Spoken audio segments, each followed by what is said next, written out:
Suspense.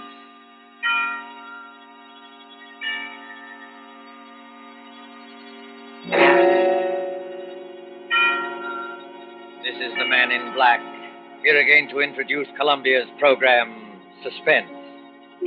Heading our starring Hollywood cast this evening is Mr. Richard Dix, who appears as a United States naval officer who found himself in a remarkable predicament on what should have been an uneventful flight from New York to Philadelphia.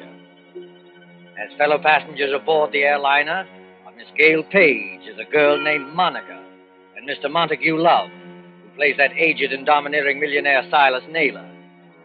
A story by John Dixon Carr called Death Flies Blind is tonight's tale of suspense.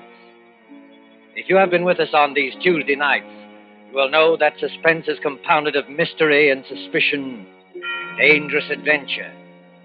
In this series are tales calculated to intrigue you, to stir your nerves, to offer you a precarious situation, and then withhold the solution until the last possible moment. And so it is with Death Flies Blind and the performances of Richard Dix, Gail Page, Montague Love, and our other players. We again hope to keep you in suspense.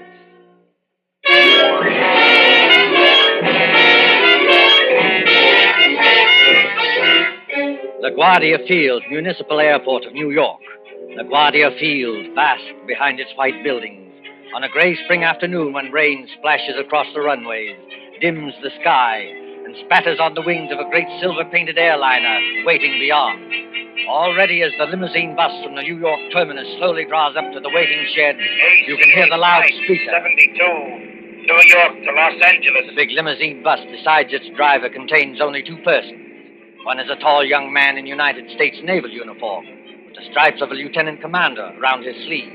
The other is a tall and dark-haired girl, her face a little frightened in the gloom. Flight 72, New York to Los Angeles. Plane ready to take off at gate number 6. Have your tickets ready, please. Fred, that can't mean us. Now, take it easy, Monica. We're not too late. They won't go without us. No, I mean it says New York to Los Angeles. That's right, Monica. We're only going to Philadelphia. You're still right, my dear. I arranged for a special stop at Philadelphia. It won't take long, and then they go on non-stop from there. Fred, that's just it. Who's going on from there? Oh, you'd be surprised. This airport bus must hold 20 people, but there's nobody in it except ourselves and the driver. Who's going on to Los Angeles or anywhere else? I was going to tell you about that, Monica. All right, miss. All right, sir. Hop under that shed and out the door on the other side. Oh, got your tickets ready? Yes, I've got them. All set, Monica? The rain is certainly coming down. Do they take off when it rains like this? Oh, miss, a little rain don't bother them. What does bother them is unsettled weather at other places. You mean it's perfectly safe? They never take off, miss, unless it is safe. You better hurry up now.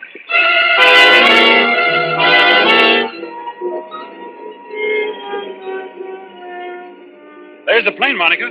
Shall we run for it? But I'd rather not run, if you don't mind. Aren't getting nervous, are you? No. I know it's stupid of me.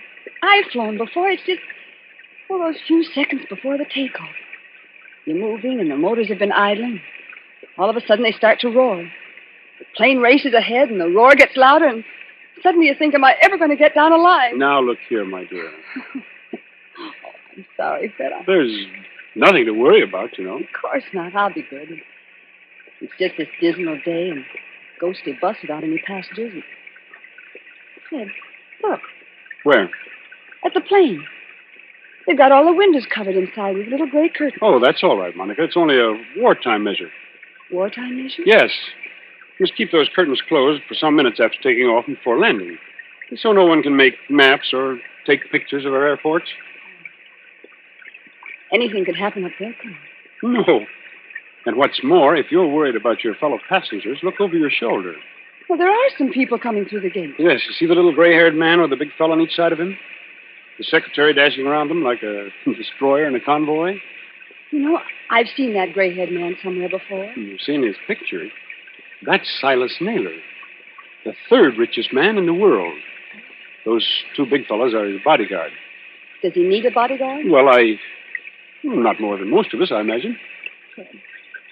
I don't like it. Oh, nonsense, my dear. Come on now, up the steps of the plane. Give your name to the air hostess at the door. That's it. Good afternoon, miss.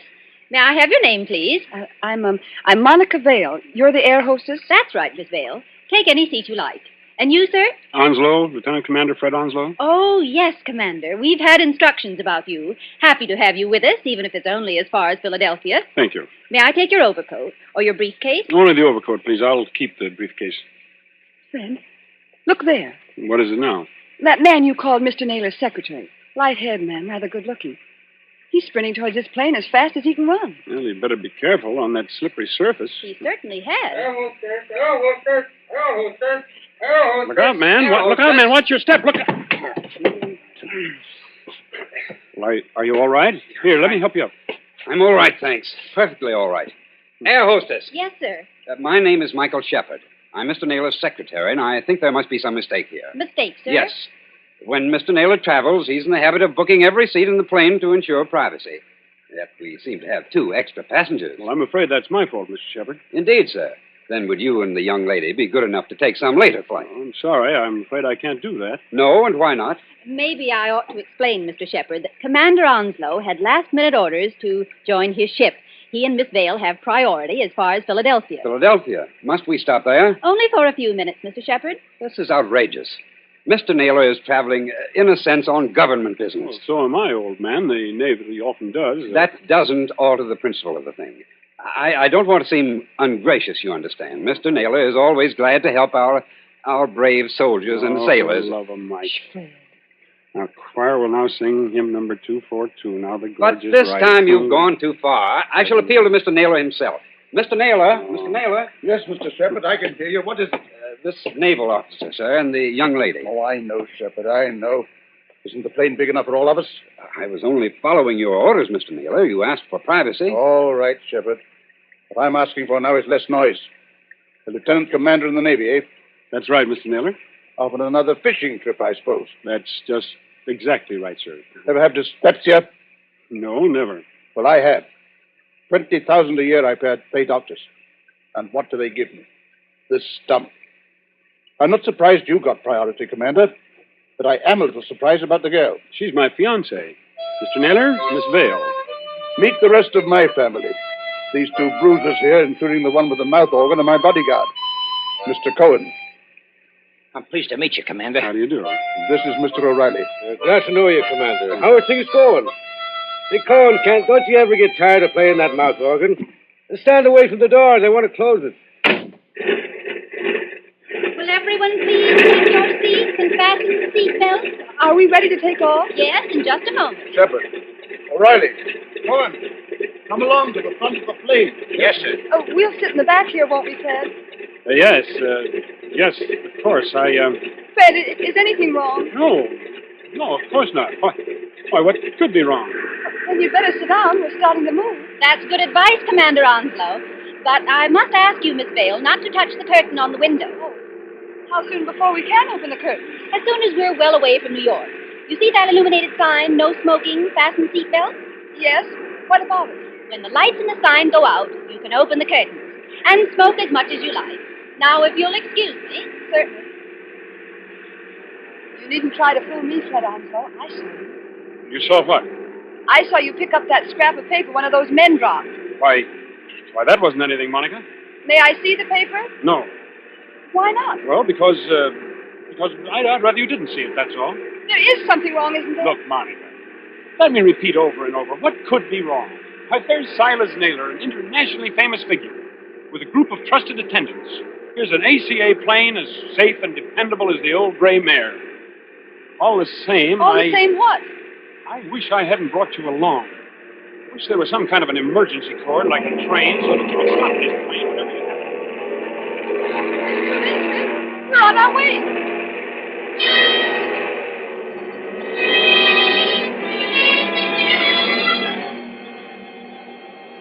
15 minutes, 30 minutes, 40 minutes. The great silver plane throbs against dead quiet. It's warm and stuffy in the cabin, despite the hissing ventilator. Dim white reading lamps shine down on a double row of cushioned chairs along one side and a single row of cushioned chairs along the other. Ahead, above the closed door to the pilot's control cabin, the red glowing sign still warns against opening those curtains. Aft in the plane sits Commander Onslow, his eyes fixed on the clock under that illuminated sign.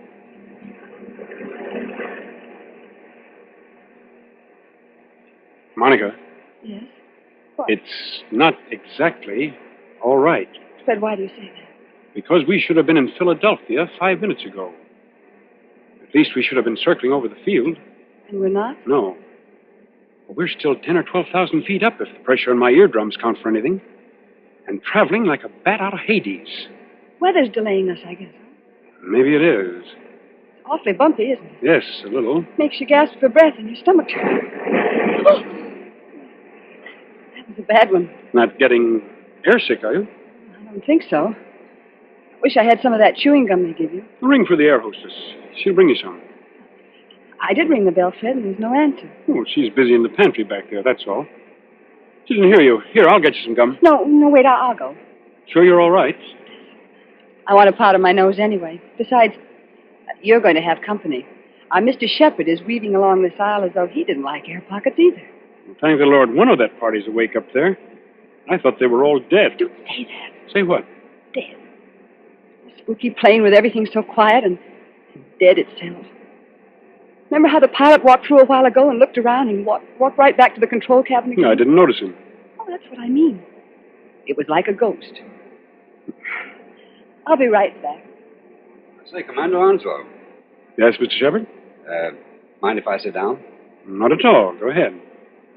Fact is, Commander, I want to apologize. Oh, that's all right. Forget it.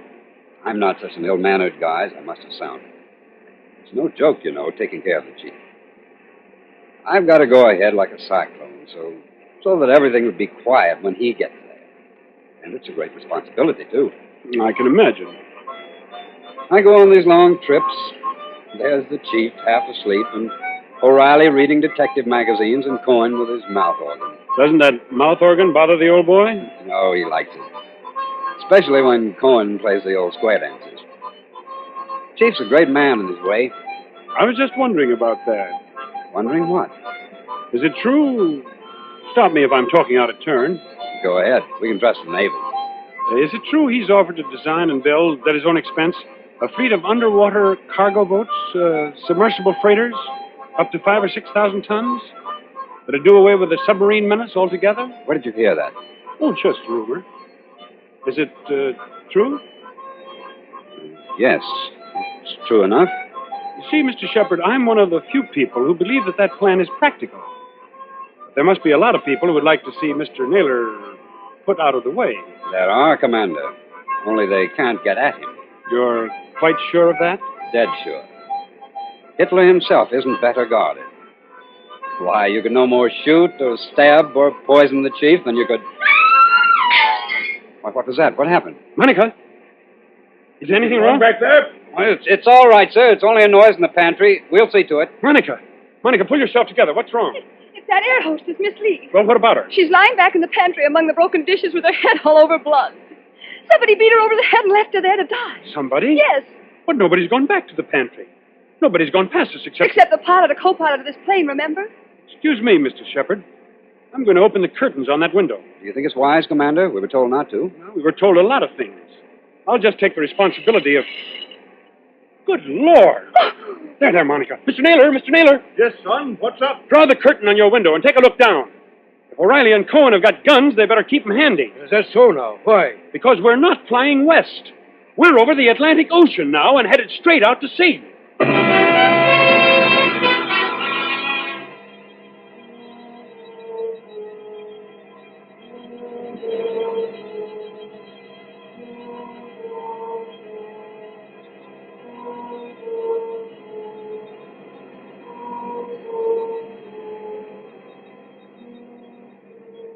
Gray water, thin clouds. Must be miles and miles away from land. We are miles away from land. Does anybody here know anything about first aid? I do, Commander. I studied medicine in the old days. Then you better go back and look after the hostess. We'll join Mr. Naylor. Steady, Monica. Well, I'm all right. It's this horrible blind feeling, that's all. Air pocket, look out. See here, Commander. We're over the ocean. What the devil's going on here, eh? You're being kidnapped, Mr. Naylor. That's my guess. Kidnapped, did you say? Ah, come off it, Commander. We ain't as dumb as that. The pilot and the co-pilot of this plane are fakes. They've replaced the real officer. Ah. On a dark day like this, with their raincoat collars turned up, they could have gotten away with it. And hijacked us straight off the airfield. Is that it? Yes, I'm afraid so. The hostess must have spotted one of them and knocked her out. Now, what about the airport? Wouldn't they know a plane was missing? Well, not until we failed to show up at Philadelphia. The pilot would report by aerial radio telephone about, 15 minutes out of New York. But after that, silence. Excuse me, Commander. You say these two fake pilots are still aboard? In that compartment there with the closed door? Yes, that's right. Then what are we waiting for, Cohen? Can we get to work on them? You said it, Barney. Now, wait a minute, both of you. You wouldn't be trying to stop us, would you, Commander? The one thing we don't want is a gunfight 12,000 feet up. Can any of you fly a plane? No, not one of us. Well, neither can I. So if anything happens to those two pilots, how are we going to get down? I see, young fellow. Well, what are you going to do? First of all, we'll try rapping on the door. Have your gun ready. You can count on that, sir. Fred, listen to me. Be quiet, Monica. Has this anything to do with the scrap of paper you picked up off the floor? What scrap of paper, Commander? Never mind, sir. Why, this door, it's unlocked.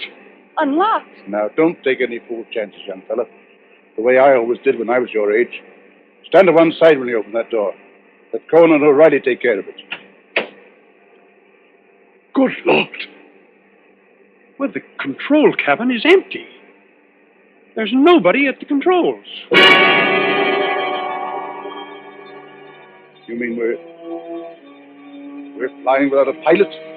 Yes. See that stick move back and forth? As though a ghost had hold of it? Those crooks do. They set the automatic controls. It's a gyroscope attachment that keeps her steady. And then they must have bailed out. And what's going to happen to us? You see, Monica, the fact is... Go on, Fred. Tell me the truth. I'll know if you don't. Well, we'll go on until our gas runs out or until a storm hits us. Then we'll dive into the sea. It's as good a way of killing Mr. Naylor as any. I see, son. Have we got any chance at all? Frankly, I don't know. Wait till I get a look inside of that control cabin. Holy Mother, that's done.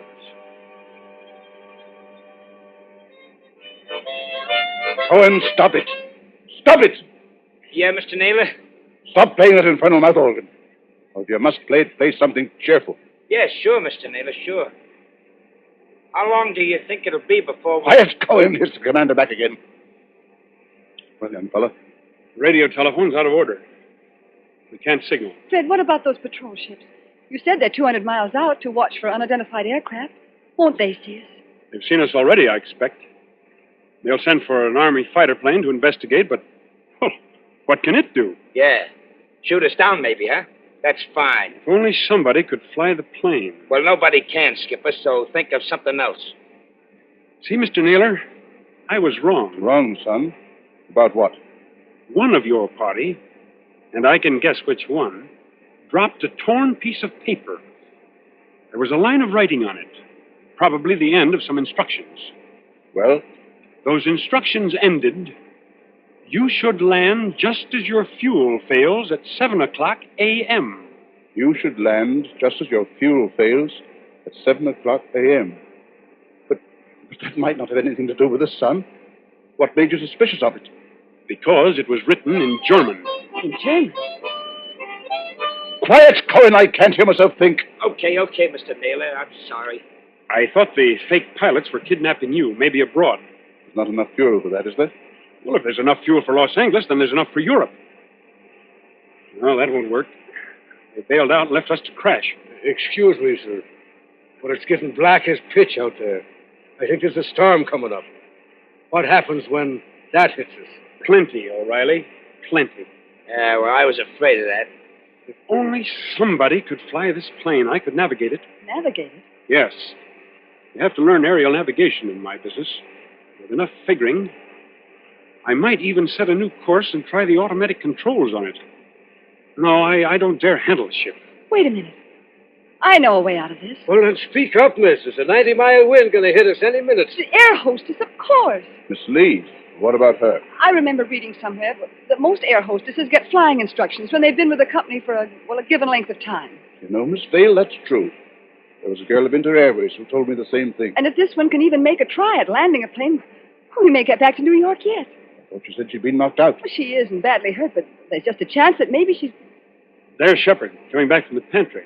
Anybody got a drink? It wasn't very pleasant back there. How is she? You know, we were just wondering whether Miss Lee might be in any shape to pilot the plane. Pilot the plane? Why in blazes should she pilot the plane? There's no time to explain now, Shepard.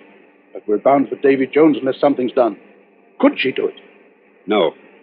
Not even if we revived her? Not if all the doctors on Earth stood at her side. Why, but I don't think you understand, sir. Miss Lee has just died.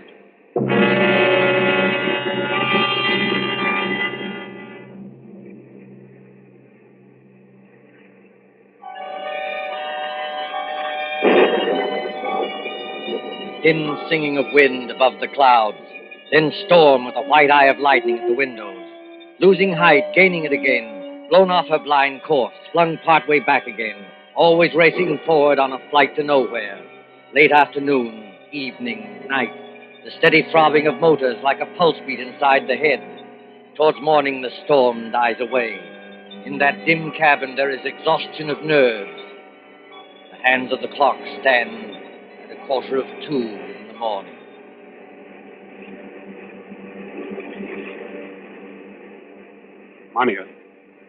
Monica, wake up. What? Oh. Shh. It's Fred. Now keep your voice down. Have I been asleep? Yes, for a couple of hours. They say condemned criminals sleep on the night before their execution. Where are the others? I was a boy back home in the county down. My father used to say to me, "Barney O'Reilly," says he, "did you ever see a banshee? A banshee," says he, "is the old woman that lets you know when you're going to die." Pipe down, you two. No, I'm sorry, Mr. Naval. No offense, Chief. Can the man play a quiet game of solitaire without somebody yapping all the time? Black 9 on red 10. Listen, Monica, and listen carefully. My first idea was right after all. What are you talking about? There's somebody aboard this ship who can fly a plane. Shh. There is. I proved it by the automatic controls. Proved it how? If those controls had stayed as they originally were, the side winds would have blown us clear off our course. But we're still on our course. That shows that somebody's been sneaking in there and setting us right again when we do stray. And you mean... I mean we're headed for somewhere. We're being taken somewhere. But we may outwit this gentleman yet. Outwit who? Is somebody still talking back there? I'm sorry, Mr. Naylor. Monica's just waked up. None of us can feel very much like sleeping anyway. You're right, son. I admit it. Come up here and join me, will you? With pleasure. I think myself in this twice in this card game, but I still can't make it come out. Oh, what's the use pretending anyway? We know we're in for it. It's this waiting that gets you. Yeah, that goes for all of us, Mr. Naylor. What I'm dreading is the minute when those motors choke and go dead, and we start whirling down. What does it sound like, Commander, when motors conk out? I've never heard it, Mr. Naylor, but I imagine it sounds like... Listen. I imagine it sounds like that. We're losing height. I can feel it. Well, Cohen, I guess this is the payoff. Yeah, you said it. But look here, Mr. Naylor, we can't be out of fuel. Because it's too early. Look at the clock. It's only 5 minutes to 2 o'clock. I beg your pardon, old man. It's 5 minutes to 7 o'clock. 7 o'clock? Are you crazy? No. Haven't you forgotten the cross-ocean changes in time? By George, the Commander's right. European time is 5 hours ahead of our time. If you don't believe me, just notice that it's getting daylight outside. I was thinking of that message. You should land just as your fuel fails at 7 o'clock a.m. Stand perfectly still, all of you. Yeah, what's got into little Lord Fauntleroy? I'll show you what's got into me, my friend. Yes, I rather thought you would. I shall go into that control cabin. Follow me if you like. I shall sit down at the controls, and I shall bring this plane safely to the ground. Safely to the ground. Where? In Germany, of course. Germany? Don't pull a gun, Cohen. If you plug him, we're all done for. That is good advice, Mr. Cohen. I might add that we're getting closer to the ground every minute. For the love of... Do I take control? Yes, go ahead. But We're following you. Follow by all means. All right. Let's get comfortable here. I take up my position, so. There's fog below. Can you see? Well enough, Miss Vale. Well enough. We must go down rather quickly. And I can't help if it's somewhat rough on your ears. You young swine, what's the idea? The idea, dear patron, is to bring you and your plans for a submarine freighter to a country which will appreciate them. Then those two fake pilots? They were colleagues of mine. Unfortunately, if they had remained, your pug uglies would have started a gunfight, and none of us might have got here. Well? So they left by parachute. And I brought you safely, without blood or toil, into the boundaries of the Third Reich. You're going down too fast, man. Now take it easy. I am perfectly in command, thank you. Look out! The trees, Look out, they're coming ma'am. straight up at us.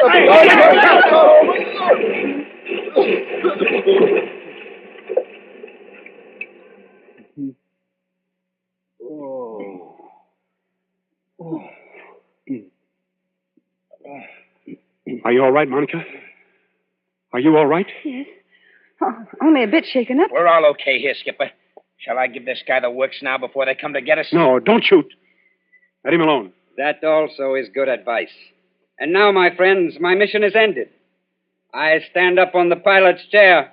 I throw open this glass hatch. And to all Germany, to all the world, I cry. Dies ist das gestohlene Flugzeug im Begriff zu landen auf Feld Nummer 21. Heil Hitler! Well, strike me blind if it ain't another one. Yes, first Rudolph S. and now this bloke. What do you suppose they want over here? English. Why are you speaking English? Why, Cocky? It's an Eden habit we've got in this country. This isn't England. Oh, yes, it is. Better climb out of here and with your hands up. But it can't be. I followed the course laid down on those instruments. Unfortunately, old man, I altered our course last night. Keep back, Shepard, or you may get a bullet in the head yet. Your instructions were all right, but they didn't tell you about the 5 hours difference in time. When we got to the right navigation point, I let the fuel out of the tanks and made you think we were landing in Germany. You know, there's nothing like having a good Nazi for a taxi driver, is there?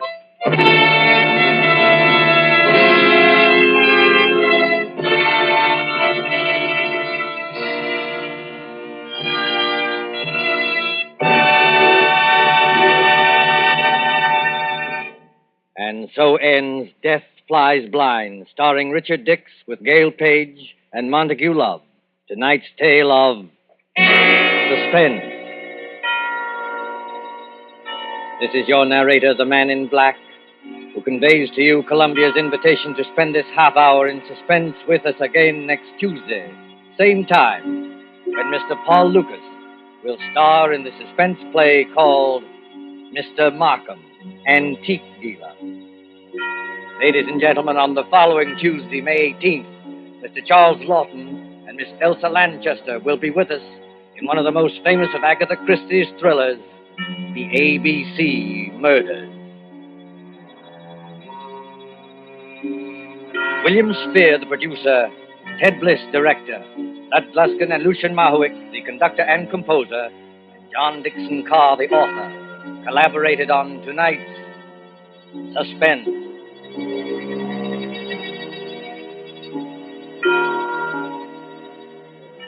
This is the Columbia Broadcasting System.